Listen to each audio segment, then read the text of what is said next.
everyone. My name is Ann Crawford, and I'm the Reference and Adult Services Librarian at the Ponte Vedra Beach Branch Library. And I'm so glad you decided to check into this presentation today. Today I'm going to be talking about engaging book club reads. Several of you out there might be involved in a book club of your own, like my mother. She's involved in the Island Girls Book Club. We have several book clubs at each of our branch libraries, as well as book clubs that like to meet at our library. Library's a great place for a book club to meet, especially if you don't want to have to clean up your own house. And I can certainly relate to that, especially now that all of us are at home a little bit more. So I thought to myself, well, since we can't host the book club at the library, and since we can't have book clubs meet at the library right now, I thought I'd talk about some ways that you can set up your book club to meet virtually at home, as well as talk about some really great book club reads that our Wednesday book club that I host at the library is reading this year, or rather has read, and will continue to read once we reopen. And several of these books may be familiar to you, and if you think they're really amazing and you want to choose them for your book club, we don't consider it stealing. So I hope that you'll enjoy diving into some of these reads. Even if you're not a part of a book club, I encourage you to download them through Libby, our database that has free ebooks and free audiobooks. You can access Libby with your St. Johns County Library card, or you can get a free e-card for 60 days at SJCPLS.org and start downloading ebooks and audiobooks to get that great escape that sometimes we all need, especially during these times. Books are an amazing mental health break. So now I'm going to dive into the titles that we selected for this year, or rather, since I was a youth services librarian for almost 17 years and just started my journey as an adult services librarian, actually Miss Mary Beth was the one responsible for picking these titles, because she and I switched roles in January, and she is doing a phenomenal job. In my old role as youth services librarian, you may have checked out some of her story times or perhaps a book before bedtime. She's doing a great job, and thanks to making some wonderful selections for the Wednesday book club, I'm having a blast. And the women that come to the Wednesday book club, the men are certainly welcome to attend, are phenomenal, because they are so literary and they get so much out of these books, and they talk about everything from the plot to the characters to the literary devices, and then also bring a lot of themselves to the book club. So it's always a really enjoyable experience. So shout out to the Wednesday book club. And now I'm going to present the books that we have read and will be reading in 2020, many of which are going to become mini-series or movies, or are already mini-series and movies. So let's dive on in. So the very first book that we read in January was Educated, a memoir by Tara Westover. And if you haven't read Educated yet, believe me, it's a memoir you should read. Because memoirs can be so impactful because the stories are true. And sometimes with a book like Educated, it's just hard to believe that it really happened. I know when I first started Educated, I had a hard time realizing that this book took place in the present day, because it features a young Tara living in Idaho, where her family does not let her go to school. They do not homeschool her. She's out in the scrapyard all day doing all sorts of dangerous things because her dad is convinced the end of the world is coming, and lives a very isolated and unusual childhood, for sure. And later, without spoiling anything, has to deal with abuse at home, that her parents don't support her side of the story about, which was truly tragic. And really, education was what saved her. And Educated has kind of two meanings in this book. On the one hand, we're talking about what an education can do for you, and by an education I mean a formal schooling education, or just being out in the world, what that can do for you in terms of opening up your eyes and opening up your mind and just opening up your perspective. But I also mean with Educated that you take that knowledge and apply it back to your own past, your own childhood, and decide what that truly was for you, and if that's something that you can return to or not. And like I said, it was an incredibly powerful story. It brought up a lot of discussion in our book club. It's still kind of left on a cliffhanger because she wrote the memoir so young. She wrote it in her 30s. So her relationship with her family is still very open-ended at this time. But I really recommend it if you haven't read it already. Like I said, it was a very powerful way to start off 2020 by reading this book. And all of the books that we're featuring today are downloadable in Libby, like I said, with your St. Johns County Library card or your e-card. So get on that list and get ready for some reads that are really going to change your perspective. And some of these reads may make you feel a little bit better about the current situation that we're in, because some of these memoirs are tough reads, but very worthwhile reads. So definitely something worth diving into to see how someone takes a situation that was so challenging and perseveres. So the next book is a really popular story that many of you will have read, and that is Where the Crawdads Sing. This was our St. John's Reads 2020 book that our St. John's Reads Committee chose last year, not only for its literary merit, but for all of its conversation starters, as well as its programming opportunities, and they did a phenomenal job. I'm now on the St. John's Reads Committee myself, since I'm now a Reference and Adult Services Librarian, and we're in the middle of trying to pick the 2021 book. And it'll be a challenge, because this one was a really phenomenal story. It's part murder mystery, but also part just an evocative coming-of-age tale. I mean, you really feel like you're out on the marsh with Kaya, and it's kind of got one of those split narratives in the sense that you start off the book in the present day, and there's been a murder in this town of a young local boy. Well, he's not really a boy. He's a man in his 20s, and no one can figure out, who did this or why. And then you flip back to Kaya when she's a young girl and all the challenges that she went through, basically raising herself in the marsh.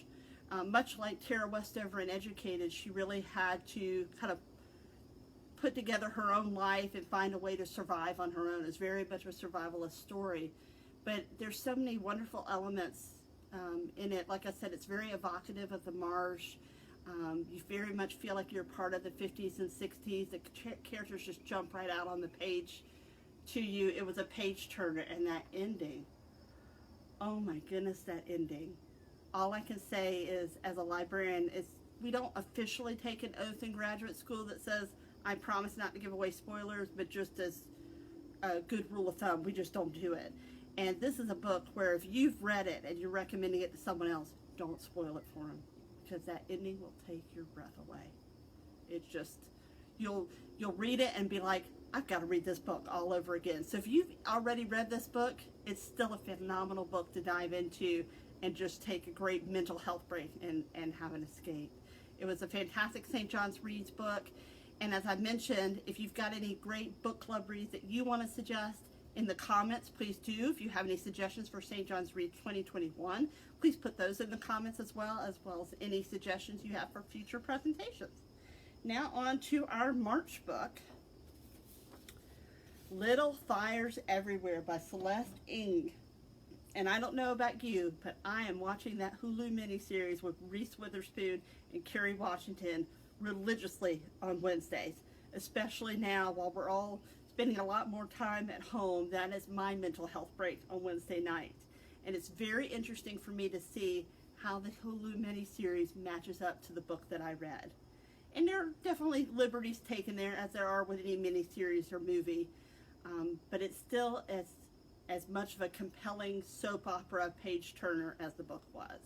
And it talks a lot about how, class differences can make a difference for people, and how Shaker Heights, Ohio, where the book takes place, is so incredibly regimented and tight-knit and kind of a little bit insular, and really about mothers and being a mother and children, and especially when it comes to adoption, who is the true parent? Is it the biological parent? Is the adoptive parent? Who has more rights there? And how do you decide? And that's what's splitting this town down the middle. And Elena and Mia, who are at the center of this, both mothers in their own rights, both mothers who have very interesting pasts and equally complicated presents, how they come together, and the little fires everywhere begin. So as a former youth services librarian, I really appreciated this book because it talked so much about the teenagers in the story. They were actually fully fleshed out characters that you could really care about and be intrigued by just as much as their mothers. So as a parent and as a librarian, I felt it was a really compelling read, and the miniseries has been a lot of fun to watch, and I'll be very curious about how it all ends and whether or not they'll go for a season 2. Because just because it's a singular book like Big Little Lies by Leanne O'Riordan doesn't mean that it can't go on for season 2, or in that case, maybe even a season 3. So this was the first book, unfortunately, that we weren't able to meet for book club for. So I'm hoping that when we reopen, that we might be able to catch up on some of these titles, because several of the ladies in the book club emailed me and said, we still got to talk about that book. They're not going to let this off the hook, and I don't blame them. So starting from here on out, we get into where we have books for certain months, but we may have to double up. And how is that a problem at all? It's not. It's not. So into April, we've got The Woman in the Window. Now, Little Fires Everywhere is currently a miniseries. And The Woman in the Window is coming out as a movie next month, which means that since we can't really go to the theaters right now, you may be able to download it and watch it. But if you're able to read the book first, I always recommend that. Now, in all honesty, have I always been able to, or have I always read the book before I've seen the movie or the miniseries? I haven't. I figure it's kind of like if you can't go in a door, go in a window. However you get to it is however you do. But this was a really interesting story, especially right now with all of us feeling a little claustrophobic because the main character is an agoraphobic woman. And you don't really have a lot of stories told from that mental health perspective. And I have a friend who is agoraphobic, and I had that much more empathy for her after reading this book. Whereas I had sympathy before, I definitely had empathy afterwards because of how it was described in this book. And you don't know what triggered the agoraphobia. You know something's happened, but you don't know exactly what's happened. But you do know that the main character sees something from across the street as she watches her neighbors, who are her own daily drama, and she sees something pretty horrific, and then she wonders, did she really see it at all? And you don't know. You don't know if she's a narrator you can trust, and you want to trust her, but she doesn't trust herself. So there's a big mystery there, and you know something's happened, and you just are waiting to unravel the story. So one of the things that I love to do back especially when I was driving my daughters to school and then driving to work, is listen to audiobooks. And I've been listening to all of our book club books via audiobook, and it's been phenomenal because it is like my ultimate mental health escape. And I just found myself continuing to put in the disc. I had to know what is going on here. And like I said, the book felt very claustrophobic because A.J. Finn really puts you in the position of the agoraphobic woman, of what it's like to be literally trapped inside your home, and what happens when you even dare to venture out and the panic attacks rack you. So like I said, it was a really powerful read and a very suspenseful read. You just never really knew where it was going because, again, you couldn't trust your narrator. Just weren't sure. So it's a very good book, and I'll be very interested to see how it comes across on the screen with some big name actresses like Amy Adams and Julianne Moore and a few others. So that's The Woman in the Window. That was supposed to be our April pick, but like I said, we may be doubling up.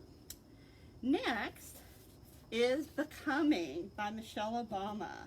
Now this is the next one that I plan on reading or listening to. I'm about to start it any day now. And I'm really looking forward to it because, again, like Tara Westover's book, it's a memoir.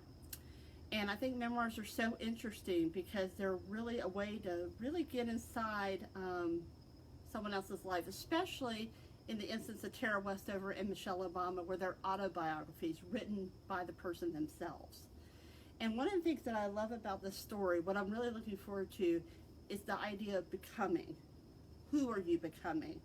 Who is satiety to telling you to become? Is that really who you are, or is that what someone else is telling you you should be? So I really think that's an interesting thing to unpack as well as the idea that you never stop becoming. You're constantly becoming who you are. It's not like you hit a certain age, like you become 53 and suddenly that's it. That's all there is. That's the person you were always meant to be, and there's no other growth from there. Not true. It goes throughout your entire life. And I think it'll be very interesting to read this book, especially right now where, so many people are working from home, the kids are digitally schooling, everything is so topsy-turvy from what we're used to, and a lot of people's identities probably feel a little lost and muddled. And so I think this is a very timely book for me to read about, who you want to become, who you are becoming, what others may tell you to become versus who you authentically need to be. So I'm really looking forward to diving into this story. I know it's got a bunch of requests on it, but like all these other books, go ahead and put yourself on the wait list in Libby and be delightfully surprised when your name comes up and you get 2 weeks to read the book. The great thing about ebooks is you don't have to physically return them. You can't lose them. You can't spill anything on them. And they check themselves in all by themselves. So no late fees, nothing to worry about. So definitely consider putting your name on the list for this book, because like I said, I think it's a really inspirational read, and I think inspiration is something that would be a really good thing to have right now. So that was supposed to be our May read. So like I said, we may double up on some reads so we can catch back up. And so after reading a memoir, I thought, wouldn't it be great in the middle of the summer to read something just a little bit more scandalous? We've just finished reading a biography and reading about someone's life and being inspired. So why not go for a good domestic thriller? So we've got The Wife Between Us, which of course is being made into a movie. And The Wife Between Us is very much like Gone Girl or The Girl on the Train, where you can't trust that narrator.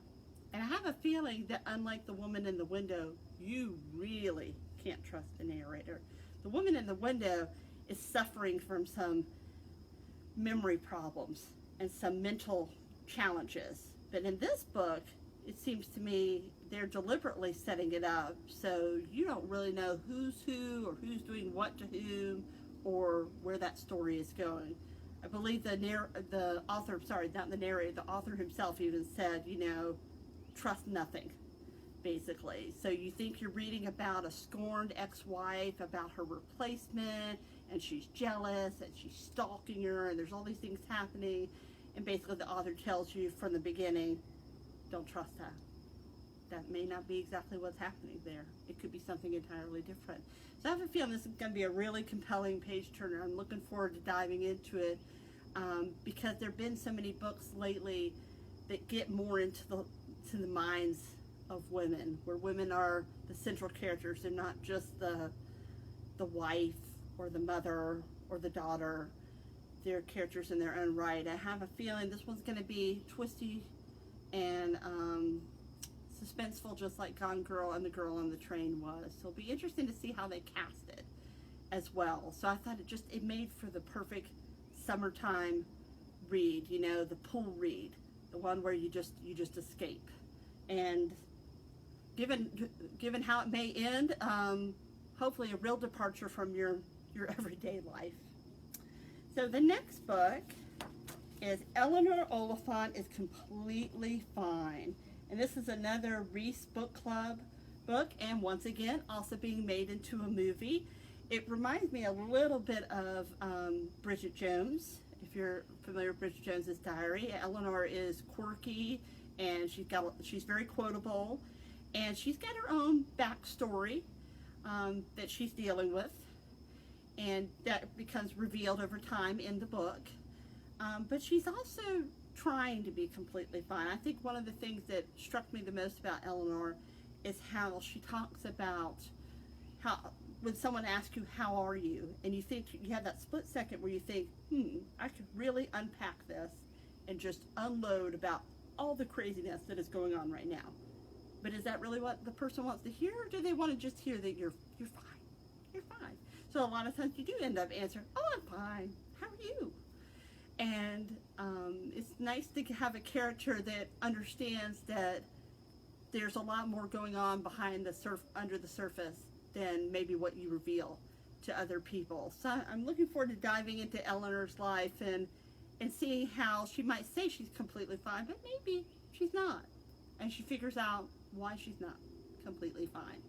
And I think that'll be a really interesting read. And again, I'll be interested to see how they cast it as well. I think I like the fact that that books are willing to introduce, especially with Mental Health Awareness Month being in May, willing to introduce characters who have some mental health struggles, like the woman in the window who's agoraphobic. I believe Eleanor is somewhere on the autism spectrum, so it's interesting to get a character from that perspective, because you just learn so much more about the people in your own community, and you can develop that much more empathy and understanding. But I thought it was a little bit more of a lighthearted read than The Wife Between Us, and then also the next book that's coming up that's supposed to be our October read, which is always a fantastic month for true crime. So, speaking of true crime, I'll Be Gone in the Dark, One Woman's Obsessive Search for the Golden State Killer. And isn't that just perfect for October? Gone are the days as a youth services librarian where I was planning unscary Halloween parties and Halloween marches around the library and reading not so spooky books at Storytime. Now we're just going to go, I'm going to go completely to the other end of the spectrum, and we're going to dive into true crime. And this one's going to be made into an HBO documentary series, which should be really interesting. And sadly, Michelle McNamara passed away during the time that she was reading the book. Thankfully, not for the Golden State Killer, who was prevalent in the 70s and 80s for both rapes and murders.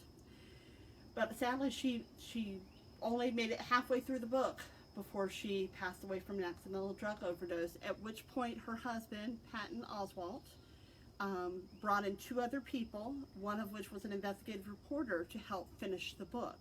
And thanks to Michelle's efforts, the criminal, I believe, was finally caught. So I think it should be a really compelling story to read. It's tragic that she never got to see reap the reward for her efforts, but I think it took her down a pretty dark path to track down all the information that she did about the Golden State Killer. And like I said, if you're a fan of true crime, then this is a book for you. This is definitely a book for you, and this will be our October read because, you know, with Halloween and everything, it just seemed like true crime was fitting. I'll be putting together a true crime display at the library as well. So if you enjoy this book, I'll have a whole bunch of books up about true crime that month. So last but not least, for November, we're going to read Leanne Moriarty's 9 Perfect Strangers, which, of course, in 2021, it's become a mini-series starring Nicole Kidman. And Leanne Moriarty wrote Big Little Lies, which also starred Nicole Kidman and Reese Witherspoon and many other wonderful actresses. And it's just going to be a really riveting tale, because what Leanne Moriarty does so well is she brings together women not just as mothers or daughters or wives, but women as fully realized characters, very different women. And she switches perspectives throughout the different chapters. So you can read about one woman in one chapter and maybe her perspective on the other women, and then switch to a new narrator and get that same scene but from a slightly different angle. And in this story, 9 perfect strangers get together at a health retreat to lose weight or to kind of get a new start on life and to realize all these different goals. And like I said, none of them know each other, but they all come together, and you have to see what happens next. I'm looking forward to diving into it, because if I know her writing by now, I know that there's no way these 9 people are going to come together without some big explosion at the end of it. It's going to be more than just 9 people walk in and are looking for an experience. We're going to learn a lot about those 9 people. So that should be a really interesting book to dive into in November. And you may be thinking to yourself, well, wait a minute, there are 12 months in the year, Anne. Where's the 12th book? Well, in December, what we do is Reader's Choice. And it's wonderful because every single person who comes to that meeting We have a little party. We have all sorts of snacks and refreshments, and it's the holidays. So what we do, everyone brings in a favorite book that they've read and really enjoyed, and we go around the room and we book talk our books. And so for the holidays, we've given each other the best gift any book reader can get, which is a whole bunch of new ideas of books to read over the holidays, and books to request and to dive into, and to see what other people are reading and enjoying. And again, I recommend that if you've got some fantastic book club reads out there, or just books that you just loved, throw those out there in the comments. Feel free to steal any of these titles for your book club. If you're like my mother's book club, and my mother, if she were sitting with me, would say it affectionately, a whole bunch of boomers looking to get together to talk about our books, they're going to try a Zoom chat, and I'm really impressed by that. We're using that right now for the library to continue hosting our meetings and keep up with each other and continue our virtual programming. So just be aware that Zoom has had some problems with people kind of interceding on the chats and things like that. We haven't had that problem ourselves just yet, but just be aware that that is the sort of thing that can happen. But ultimately, it's a great way to visually meet up with people and talk to people, not only for book clubs, but if you want to get together with your friends for a virtual happy hour, or in my daughter's case, she's meeting up with her Girl Scout troop via Zoom, and she's doing her dance classes with her dance teacher through Zoom for showtime, and they're all getting to see each other and learn new routines and everything. So it's a really great way to connect, especially right now at these times. So again, throw those suggestions out there to us. Let us know what you'd like to see in future presentations, and get reading. Get that library card out, get that e-card out, get onto Libby and start downloading those ebooks and e-audiobooks, and just, Calgon, take me away. Hope you had a great day. Be well, and I'll see you next time. Bye.